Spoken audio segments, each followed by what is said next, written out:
America যেভাবে ভেবেছিল Russia যেভাবে এগিয়ে আসবে, রাশিয়া তার একটা স্টেপও এখন পর্যন্ত সেভাবে এগিয়ে আসেনি। এই সমস্ত দেশ রাশিয়ার সাথে বাণিজ্য করে, রাশিয়ার থেকে জিনিসপত্র কেনে, ক্রয় করে, তাদের উপরে ওই অতিরিক্ত শুল্কটা আরোপ করা হয়। 50 দিন কি অনেক লম্বা সময় নয়? এই 50 দিন যে হারে ইউক্রেনে হামলা রাশিয়া অব্যাহত রেখেছে, এই 50 দিন যদি অব্যাহত রাখে তাহলে তো আসলে ইউক্রেনের অবস্থাটা বিপুল অংশ তখন রাশিয়ার কবলে চলে যাবে।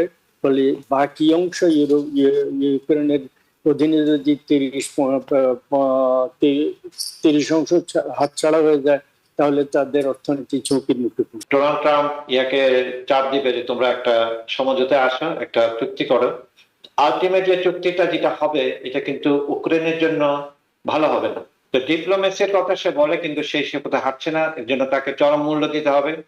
মানে বৈশ্বিক ভাবে এটা শুধু সারা দুনিয়াকে এফেক্ট করবে না, American economy already inflation is pinching up.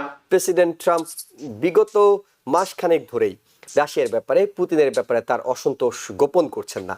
তিনি বারবার বলছেন আমি আনহ্যাপি, এবং পুতিন যে সময় ক্ষেপণ করছেন, মুখে মিষ্টি কথা বলছেন, কাজে ইউক্রেনের উপর হামলা অব্যাহত রেখেছেন, যুদ্ধবিরতিতে সম্মতি হচ্ছেন না, এবং কোনো কাজে আসলে আমেরিকা যেভাবে ভেবেছিল রাশিয়া যেভাবে এগিয়ে আসবে, রাশিয়া তার একটা স্টেপও এখন পর্যন্ত সেভাবে এগিয়ে আসেনি। প্রেসিডেন্ট ঘোষণা করেছেন তিনি ইউক্রেনে অস্ত্র সরবরাহ বাড়ানোর কথা বলছেন, এবং একই সঙ্গে নতুন যেটি যুক্ত করেছেন রাশিয়ার উপর 100% চড়া ট্যারিফ। এটি কতটা ফল দেবে বলে আপনার কাছে মনে হয়? তিনি যারা বলছেন এভাবে যদি কাজ করেন, চাপ বজায় রাখেন, তাহলে নিঃসন্দেহে মানে প্রকাশ্যে তিনি যা বলছেন, ডিপ্লোম্যাটিক মাধ্যমে যে এই ধরনের কড়া বার্তা সত্যি সত্যি তাদেরকে জানানো হয়, তার বিশেষ দূত, এবং তিনি নিজে না বললেও বিশেষ দূত যদি স্পষ্টভাবে বলে দেন, ডিপ্লোম্যাটিক মাধ্যমে বলা হয়, তাহলে রাশিয়ার উপায় নেই না শুনতে বাধ্য হবে। এখন তিনি যে সমস্ত যে ব্যবস্থা নিয়েছেন, ন্যাটো সেক্রেটারি জেনারেল এসেছিলেন, তার সাথে দেখা করেছেন, তার সাথে কথাবার্তার সময় সাংবাদিকদের, হোয়াইট হাউসের সাংবাদিকদেরকে তিনি বলেছেন 50 দিনের মধ্যে রাশিয়াকে যুদ্ধবিরতিতে সম্মত হতে হবে। 1 2 নম্বর হচ্ছে তিনি ইউক্রেনকে ডিফেন্সিভ ওয়েপন্স, তাদের আত্মরক্ষামূলক অস্ত্রশস্ত্র সরবরাহ দেবে। তার ভিতরে সবচেয়ে ইম্পর্টেন্ট হচ্ছে প্যাট্রিয়ট মিসাইল চলি, আর তাছাড়া কিছু মিডিয়াম রেঞ্জ মিসাইল, অন্যান্য মিসাইল ইত্যাদি। কিন্তু সরাসরি যুক্তরাষ্ট্রগুলো দেবে না, এগুলো নাটো সদস্য রাষ্ট্রগুলো তাতে যুক্তরাষ্ট্র থেকে কিনে নেবে, এবং তাদেরকে তিনি অ্যালাউ করবেন সেগুলো সেখানে কিয়েভকে, ইউক্রেনকে সরবরাহ করার জন্য। তৃতীয় যে কথা তিনি বলেছেন, 50 দিনের ভিতর যদি রাশিয়া যুদ্ধবিরতি নাতে সম্মত না হয়, যুদ্ধবিরতি করাতে সম্মত না হয়, তাহলে তাদের সাথে বাণিজ্যের ক্ষেত্রে 100% শুল্ক আরোপ করা হবে।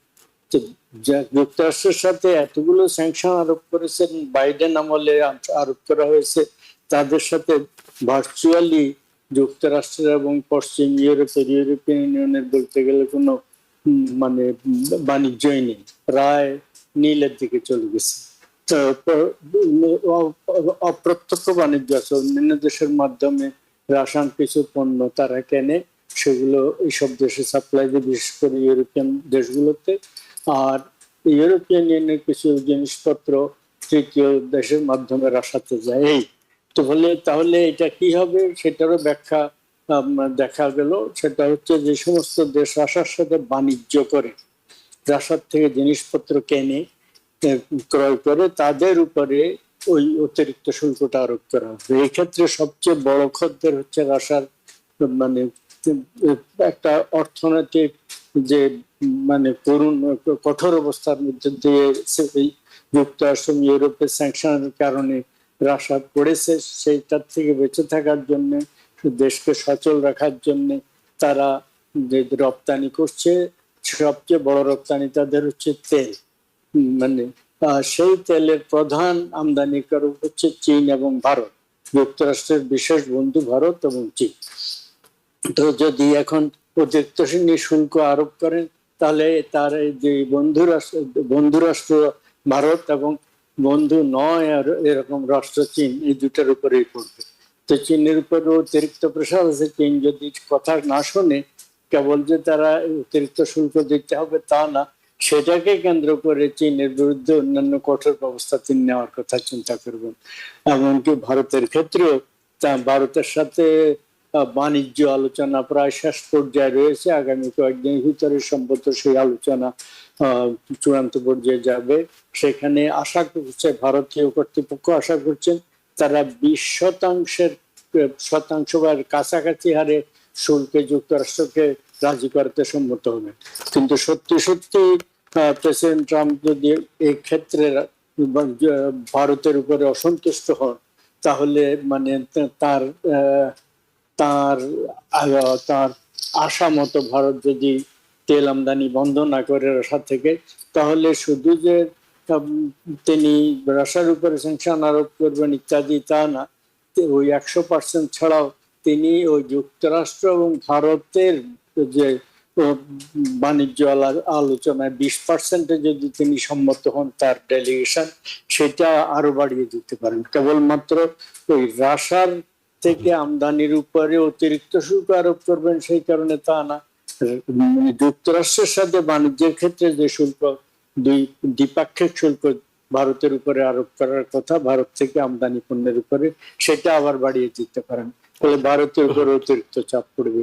তো আপাতত এইটাই সংক্ষিপ্ত বিশ্লেষণ। কিন্তু এগেইন আমার বক্তব্যের এই এমফাসিস আমি দেব যে প্রকাশ্যে তিনি যে কথা বলছেন, সত্যি সত্যি তিনি যদি ডিপ্লোম্যাটিক সার্কেলেও একই কঠোর মানে বার্তা পাঠান রাশিয়াকে, তাহলে আমার ধারণা রাশিয়া 50 দিনের ভিতরে যুদ্ধবিরতিতে সম্মত হবে।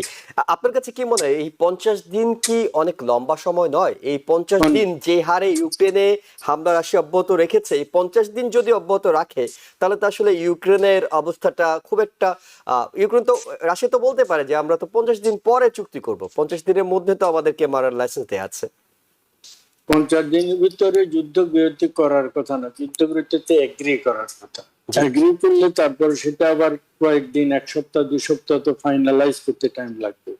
তো প্রায় 2 মাসের ধাক্কা আপনি মনে করেন। ওকে, আচ্ছা, 2 নম্বর হচ্ছে আপনি যেটা বলছেন এটা একটা খুব ইম্পর্টেন্ট পয়েন্ট। সেটা হচ্ছে 50 দিন অনেক বেশি সময়। তারা যে হারে অগ্রগতি অর্জন করছে, এখন এখান থেকে প্যাট্রিয়ট মিসাইল, প্যাট্রিয়ট প্রতিরক্ষা ব্যবস্থা তাদেরকে সাপ্লাই করা হবে, ইউরোপিয়ান দেশগুলোকে কিনবে, এখান থেকে সরবরাহ যাবে, তারপর তারা সাপ্লাই করবে। এগুলা দিয়ে রাশিয়ান আক্রমণ প্রতিহত করতে করতে রাশিয়া আরো 2, 4, 5, 7, 10% যদি ভূমি দখল করে, অলরেডি প্রায় 20% তাদের দখলে আছে। এবং তারা মানে যে ইম্পর্টেন্ট এলাকাগুলো মানে দখল করা তাদের জন্য খুব জরুরি মনে করছে। সেই এলাকাগুলো যদি পুরোপুরি দখল করতে পারে, তাহলে সেটা ইউক্রেনের অর্থনীতির ভয়ঙ্কর একটা, ইউক্রেনের অর্থনীতির খনিজ সম্পদের, তার খাদ্য উৎপাদনের, তার কটন উৎপাদনের একটা বিপুল অংশ তখন রাশিয়ার কবলে চলে যাবে। ফলে বাকি অংশ ইউক্রেনের অধীনে যদি 30% হাতছাড়া হয়ে যায়, তাহলে তাদের অর্থনীতি ঝুঁকির মুখে পড়বে। প্রফেসর ডক্টর কবির হাসান, আপনার কাছে যেটি জানতে চাই, অর্থনীতির দিক থেকে জানতে চাই, সেটি হলো ট্যারিফ শুরু থেকে যুক্তি ছিল এটি বাণিজ্যিক বিষয়, কিন্তু আমরা আস্তে আস্তে ট্যারিফের যে রূপটি দেখছি সেটি রাজনৈতিক বিষয় হয়ে দাঁড়াচ্ছে। এবং এটি আমরা ব্রাজিলের উদাহরণ টানতে পারি। ব্রাজিলের বিচার যদি বন্ধ না হয় সাবেক প্রেসিডেন্টের, তাহলে 50% ট্যারিফ। এখন রাশিয়ার সঙ্গে তো কোনো বাণিজ্যিক যুক্তিতে 100% করা হচ্ছে না, রাজনৈতিক বিষয়ে 100% করা হচ্ছে।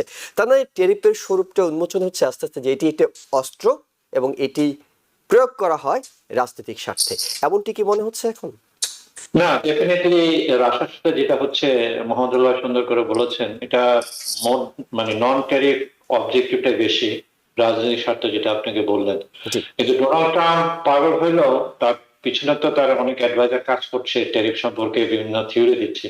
আমার মনে হয় যেটা করতে যাচ্ছে যে দে আর ট্রাইং, মানে ডোনাল্ড ট্রাম্প চাচ্ছে একটা মিডল অবস্থায় যেতে, এনাফ সময় দিচ্ছে। আপনি যেটা বললেন যে এনাফ সময় অলরেডি 20% দখল করে নিয়েছে, very important part of Ukraine. And fortunately, unfortunately, 20% happens to be more Russian Gesha than Ukraine Gesha. কারণ এথনিসিটির কারণে Russian speaking and so on, এটাও রাশার জন্য একটা সুবিধা করে দিয়েছে। তো ওরা এনাফ যখন একটা স্ট্রং পজিশনে থাকবে, তখন ডোনাল্ড ট্রাম্প ইয়াকে চাপ দিবে যে তোমরা একটা সমঝোতায় আসো, একটা চুক্তি করো। আলটিমেটলি চুক্তিটা যেটা হবে, এটা কিন্তু ইউক্রেনের জন্য ভালো হবে না। তাদের দে হ্যাভ টু রিয়েলি মানে give up there land for piece, এবং যে ন্যাটোতে জয়েন করবেন না, কারণ এটা আরেকটা বড় তাদের ইয়ে ছিল। তো কিন্তু ইন দি মিন টাইম এটাকে ক্যাপিটালাইজ করার জন্য আসলে তো আলটিমেটলি রাশিয়ার মাধ্যমে ওরা চায়নাকে ধরতে চাচ্ছে, তাই না? জি। তো আপনি জানেন যে রাশিয়াকে ভারতকে ইন্ডিয়াকে ওরা একটা একটা মানে অল্পতেই ছেড়ে দিবে, কিন্তু আলটিমেটলি ওরা ধরবে চায়নাকে। কিন্তু যেখানে নিড আছে রাশিয়া, চায়না এবং ইন্ডিয়ার বিরাট নিড আছে অয়েলের, এবং রাশিয়া এটা অল্প মূল্যে সাপ্লাই করতে পারে, সেখানে মার্কেটটা নিজস্ব গতি খুঁজে পেবে। এখানে মিডলম্যান যেটা মহেন্দ্র ভাই এলিউড করেছেন, যে এখানে সবচেয়ে বড় মানে ইয়া হবে চায়নার ক্ষেত্রে তেল রপ্তানির ব্যাপারটা, আসলে এটা হবে টার্কির মাধ্যমে। টার্কি ধরতে পারবে না, কারণ টার্কি ন্যাটো মেম্বার, আর টার্কির সাথে ইসরায়েলের মানে মোটামুটি একটা middle of the road follow করছে আর কি। তো এই কারণে আলটিমেটলি এটা তো রাজনৈতিক অবজেক্টিভ করার জন্য রাশিয়ার সাথে যুদ্ধটা টিকিয়ে রেখেছে আমেরিকা এবং গ্রেট ব্রিটেন। এই যুদ্ধ অনেক আগে শেষ করতে পারতো। কিন্তু আমি বলবো যে ইউক্রেনের যারা লিডারশিপ আছে, আমি নট প্যাট্রিয়টিজম কথা বলছি, স্বাধীনতা কথা বলছি, প্যাট্রিয়টিজম তো ডেফিনেটলি আছে, কিন্তু আমার মনে হয় ওরা সুদূর প্রসারে চিন্তা করতে পারেনি। অলরেডি ইউক্রেনের যে 20% মানে ওভারঅল বিভিন্ন এস্টিমেট 20-30% ল্যান্ড গিয়েছে, মানুষ গিয়েছে, সম্পদ গিয়েছে। আপনারা যদি বেটার একটা ইয়াতে আসেন, 2 বছর আগে আপনি যদি একটা মানে যুদ্ধ করে করতে পারতেন, তাহলে ইউক্রেনের জন্য ভালো হতো, কিন্তু ইউক্রেন করতে পারেনি, কারণ রাশিয়া এবং ইয়ার কারণে, গ্রেট ব্রিটেনের কারণে। তো যুদ্ধ সবসময় খারাপ, কিন্তু কন্ট্রাডিকশনটা কি জানেন? এখানে ডোনাল্ড ট্রাম্পেরও এখানে ডোমেস্টিক মার্কা বেস আছে, সে যে প্ল্যাটফর্মে এসেছে এই সমস্ত যুদ্ধ টুদ্ধ সে বন্ধ করবে, কিন্তু সে কিন্তু একই পথে হাঁটছে। এখানে আমি একটা কথা বলে শেষ করছি।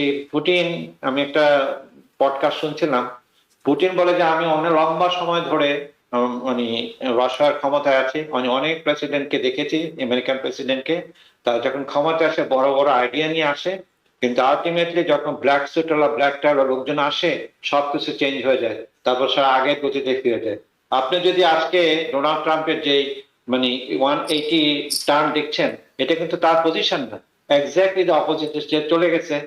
এবং এই একটা যে প্রায় একটা কোর্টনেশন জেফ্রি স্টেনের ব্যাপারটা, যেটা মাকাকে ইয়ে করেছে, এখান থেকে 180 চলে আসে। কারণ কি জানেন? কারণ এখানে ইসরায়েল ইনভলভ, ইসরায়েল ধরা পড়বে, কারণ ইসরায়েলের মোসাদের সে এজেন্ট ছিল।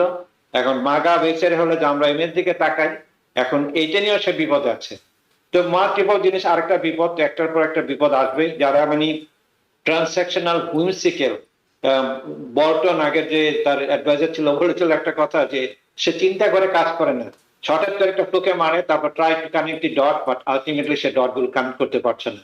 তো ডিপ্লোমেসির কথা সে বলে, কিন্তু সে পথে হাঁটছে না। এর জন্য তাকে চরম মূল্য দিতে হবে। মানে বৈশ্বিক ভাবে এটা শুধু সারা দুনিয়াকে এফেক্ট করবে না, American economy already inflation is pinching up, তারপর এদের গ্রোথ রেটকে এফেক্ট করবে। নিম্ন জনগণ এবং যেটা জানলাম মাগা বিল, যেটা হলো বিগ বিউটিফুল বিল, এটা মানে মানে আমেরিকার নিম্ন মধ্যবিত্ত প্রান্তিক জনগণকে সাংঘাতিক এফেক্ট করবে। নিউ ইয়র্ক থেকে সম্প্রচারিত TVN 24 টেলিভিশন বিশ্বজুড়ে বাঙালির কণ্ঠস্বর।